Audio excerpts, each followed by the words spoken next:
সৰুপথাৰ উৰিয়ামঘাটত এটা উল্লেখযোগ্য দিশ হৈছে যে ঢিং লাহৰী ঘাটৰ লগত তেওঁলোকৰ আজিকালি বাছ চলে।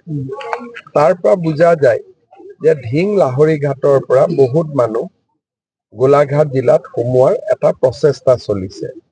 সেই বিষয়ে মই অত্যন্ত উদ্বিগ্ন, কাৰণ ই জনগাঁথনিৰ পৰিৱৰ্তন কৰে।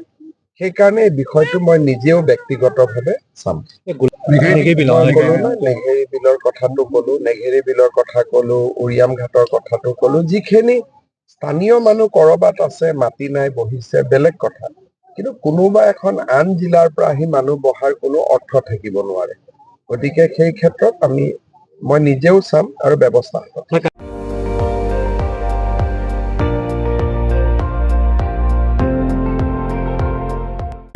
আপুনি চাই আছে ND24, সৰ্বশ্ৰেষ্ঠ নহয়, সৰ্বোত্তমৰ দৌৰ।